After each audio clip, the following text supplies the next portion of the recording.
Nós, a Europa, tem a ver com a Europa, tem a ver consigo. À sexta, uma reflexão sobre a atualidade europeia. Hoje está connosco Marco Teles, coordenador do Europe Direct Madeira. Boa tarde.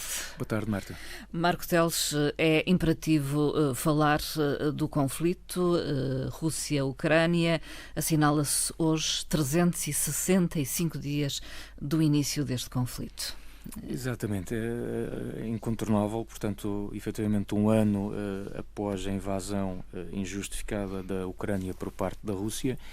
E, portanto, precisamente no âmbito dessa situação, esta semana tivemos, desde logo, a nível internacional, na Assembleia Geral das Nações Unidas, a aprovação, por uma esmagadora maioria, de uma resolução que exige, de facto, a retirada imediata das tropas russas da Ucrânia em prol de uma paz que, obviamente, se quer abrangente, duradoura, justa também. E foi um projeto de resolução elaborado pela Ucrânia e os restantes aliados e que obteve, em termos de votação, só para termos uma ideia, 141 votos a favor, 7 contra e 32 abstenções dos 193 países que integram as Nações Unidas. Portanto, isto só prova que, de facto, estamos perante uma Rússia efetivamente isolada no cenário internacional. Mas há ainda quem votou contra. Sim, ainda assim há quem votou contra, desde logo, como não teria deixado de ser a própria Rússia e a Bielorrússia, e depois temos, e também esta votação é importante para percebermos o cenário internacional. O posicionamento, digamos. O posicionamento internacional. Portanto, temos aqui a Síria, a Coreia do Norte, Eritreia, Mali, Nicarágua. Quem é que se absteve?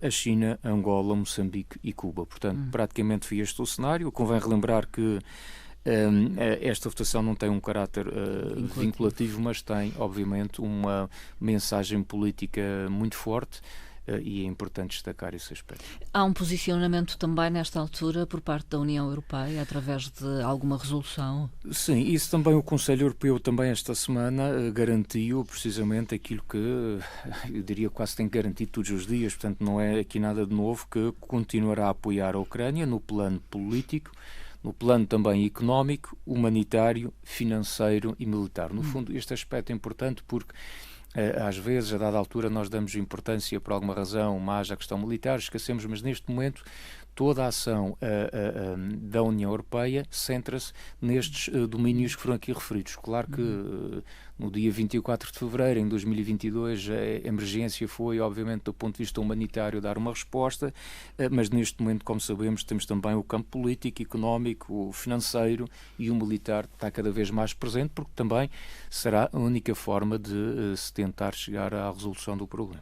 Que está longe de acontecer, passados 365 dias, um ano. E que está longe de efetivamente acontecer. Infelizmente está longe de acontecer e não se perspectiva, já aqui falamos várias vezes sobre essa situação, não sou realmente especialista nesta matéria, mas há aqui 3 aspectos que me parece importante destacar. Desde logo, é a questão de destacar a resiliência do povo ucraniano. Faz-me recordar que, efetivamente, há um ano atrás, quando esta situação se colocou, os especialistas, analistas, comentadores também e muitos ligados à área militar eram quase unânimes em dizer que, de facto, não havia qualquer hipótese, isto ao fim de uns dias, a Ucrânia seria esmagada perante o poderio militar russo e, de facto, essa situação não se veio a verificar e, portanto, destacar aqui esta resistência, esta resiliência do povo ucraniano parece-me sempre importante. E eu acho que, pelo menos hoje que assinalamos este primeiro aniversário, era preciso um bocadinho inverter esta lógica de observarmos o copo meio cheio, meio vazio, mas acho que hoje precisamente deveria ser um meio cheio, uma narrativa nova, onde realmente a gente se destaque pela positiva esta capacidade de resiliência do povo ucraniano, que tem sido muito importante. Não só porque o que está aqui em causa, de facto, como já se falou várias vezes, não é apenas salvaguardar o território ucraniano e o seu povo, mas é também a salvaguarda do próprio Ocidente, que está em causa e, portanto, o problema é bem mais complexo do que uma questão apenas Ucrânia-Rússia. E esse é um primeiro aspecto. Um segundo que me parece também importante é os perigos da acomodação, da adaptação. Sim. A situação vai-se prolongando no tempo. A situação vai-se prolongando no tempo. Das primeiras notícias dos jornais. Exatamente. E da televisão, e nós e rádio. depois acabamos, talvez faça parte da natureza humana, mas depois nós adaptamos e já não nos causa tanto choque, tanta confusão, e isso é realmente uma situação também muito perigosa, esta adaptação ou o conformar-se com a situação. E até porque já alertei por isso também aqui várias vezes. Hoje, por exemplo, precisamente aqui a Antena 1 dava nota de uma sondagem a nível nacional. E essa sondagem mostrava que os portugueses eram claros no apoio às medidas, à recepção dos refugiados, ao apoio humanitário, mas, por exemplo, nessa sondagem dizia-se que 52% dos portugueses não concordavam com o apoio financeiro à Ucrânia. Portanto, há também aqui o risco de, quanto mais tempo nós mantivermos nesta situação deste conflito, as opiniões vão mudando com o decorrer do tempo. E isto também não será alheio a esta situação, as circunstâncias económicas, financeiras em que o nosso país atualmente se encontra.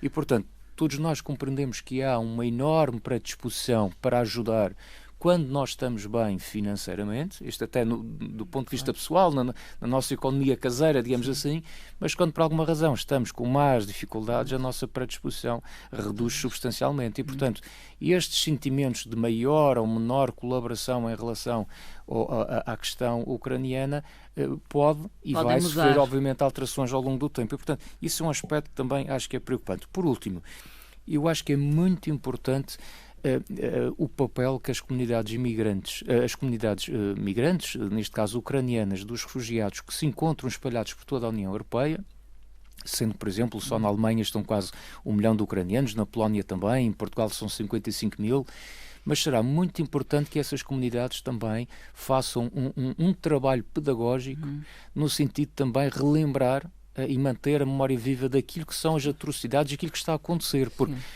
uma coisa é nós sabermos o relato daquilo que acontece por via da comunicação social, aquilo que vai aparecendo nos diversos jornais, independentemente das preferências do canal de cada um, e outra coisa é ouvirmos isto da boca de quem passou pela situação ou de quem lá tem familiares. Eu tive a oportunidade ainda esta semana de reunir com um grupo de ucranianos precisamente aqui, residentes aqui na região, e confesso-lhe que mudei muito. Não foi mudar a perspectiva, mantenho exatamente a pensar da mesma forma, mas esses testemunhos tocou-me de uma forma muito especial. Sim. E, portanto, essas comunidades acho que têm também um papel muito importante, porque, obviamente, estando distantes do problema do ponto de vista físico, estando já salvaguardados em termos pessoais do problema da guerra, continuam lá a ter familiares e amigos, e é importante que cá, nos sítios onde estão, cá, nos outros Estados-membros, continuem também a fazer esta pressão, esta pedagogia de mostrar aquilo que se está a passar no seu país de origem. Falou há pouco da forma como os portugueses veem o conflito neste momento e como ainda uma grande maioria apoia aquilo que a União Europeia tem feito no âmbito das ajudas económicas e não só.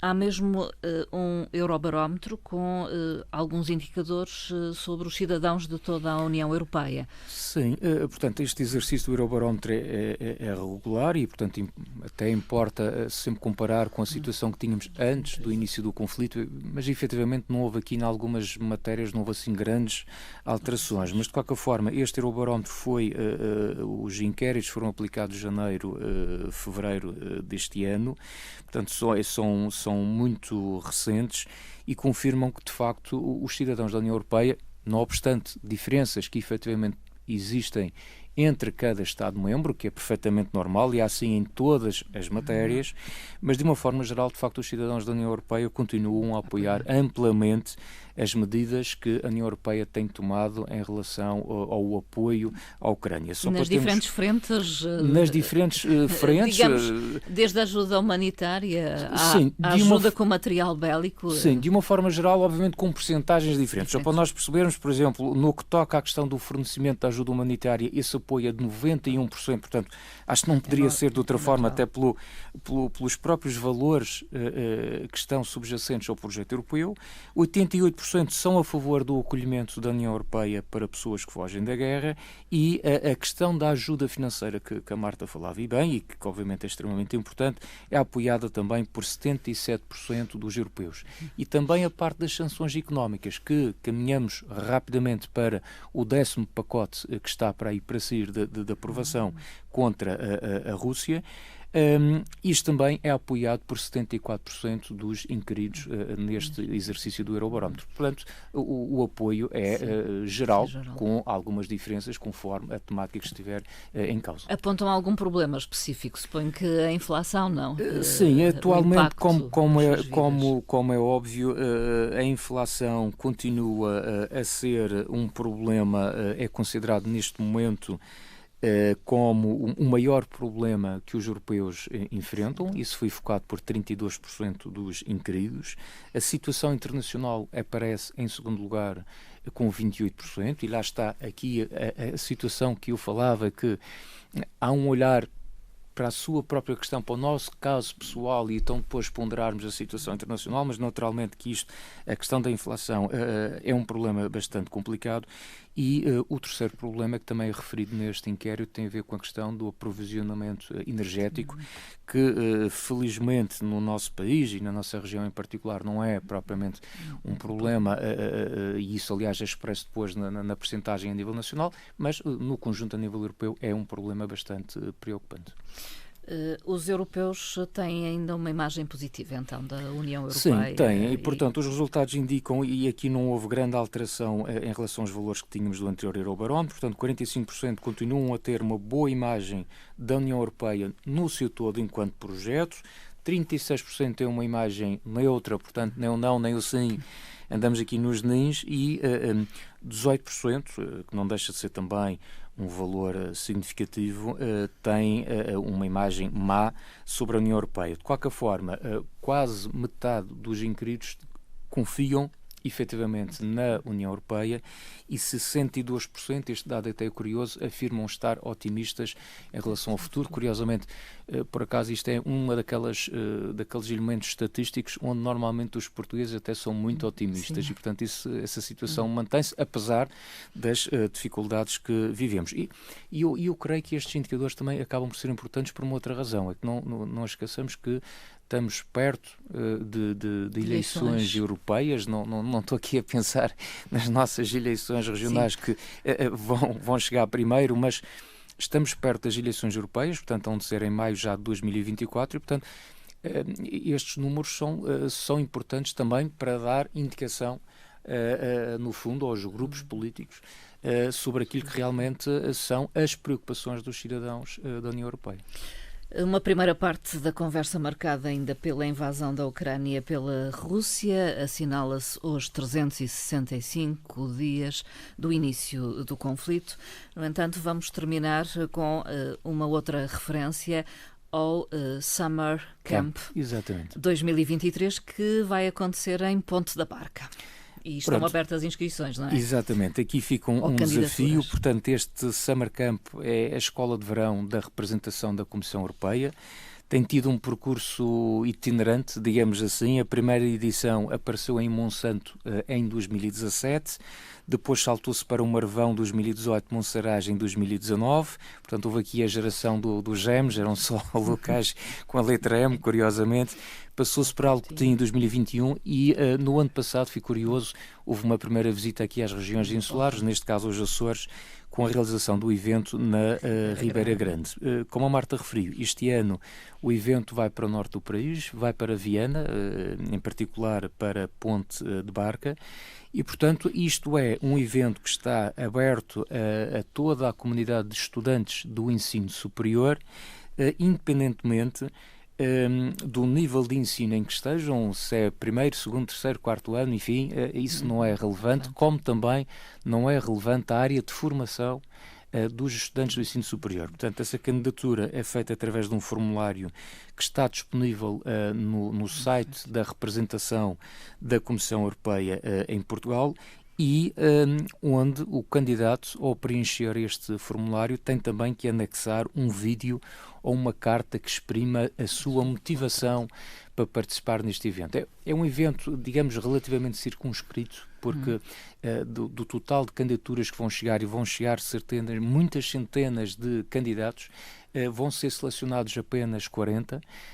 A representação da Comissão Europeia tem uma particular atenção para esta questão da motivação dos candidatos, mas também tem uma particular atenção à questão da proveniência geográfica e, portanto, tem havido sempre representantes da Madeira no Summer Camp. Seria também interessante, e acredito que, obviamente, este ano vamos ter jovens estudantes do ensino superior, que convém dizer idades até 30 anos inclusive, portanto são jovens, mas já são jovens que podem ir até aos 30, não deixam de ser jovens, mas obviamente teria muito gosto de saber que tínhamos lá também algum estudante madeirense representado. Como é óbvio. E tem custos para quem se deslocar?